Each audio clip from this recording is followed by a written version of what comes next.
Polymarket monthly volume jumps from 1.2 B in 2025 to over 20 bi. Polymarket's monthly trading volume has gone from roughly $1.2 billion through most of 2025 to more than $20 billion per month. By early 2026, CoinDesk reported on May 2nd. The shift began in September 2025 and has held inside double-digit billions every month since. That is roughly a 16x climb in about 6 months, on a base that was already considered the dominant prediction venue.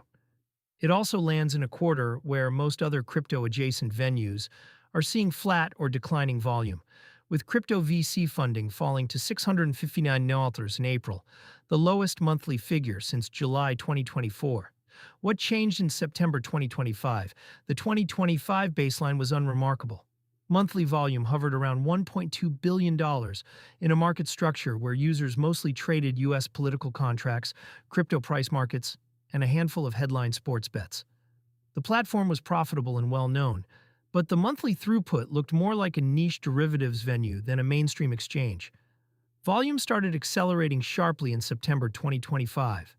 By Q1 2026, Polymarket reported quarterly volume of roughly $26 billion, up more than 90% from the prior quarter.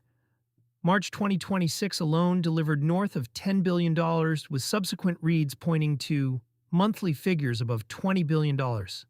Sources differ on the exact peak month, with TRM Labs citing a $21 billion read and TipRanks citing $25.7 billion, but the order of magnitude is consistent across reports.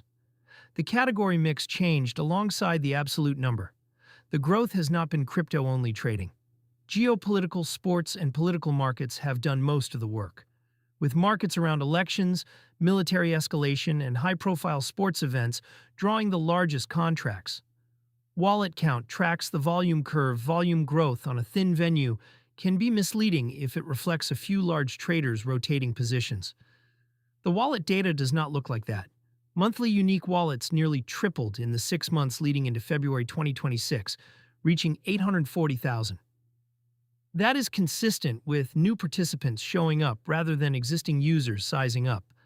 CoinDesk separately reported in late April that under 1% of wallets capture roughly half the profits on the platform, which is a normal distribution for any market with skilled and unskilled participants, but does not undermine the headline that the user base itself has grown. Why this matters beyond Polymarket has been positioning for a U.S. relaunch and broader institutional adoption for most of 2026. The April announcement of a full exchange upgrade was framed as Polymarket taking control of its own trading and resolution stack, rather than relying purely on third-party order flow. The volume data gives that pitch a stronger backdrop. It also intersects with regulatory developments. Gemini won a CFTC DCO license in April for prediction markets and perps, and Wall Street issuers are working on the first prediction market ETFs tied to U.S. elections. A market with $20 billion in monthly volume is harder to dismiss as a niche than one with $1.2 billion, which changes the lobbying and licensing context for both incumbents and new entrants. For SpendNode readers, the relevant tie is on the funding rail. Polymarket positions are funded predominantly with USDC on Polygon, which means stablecoin spending sits between a user's bank or exchange and the contracts themselves.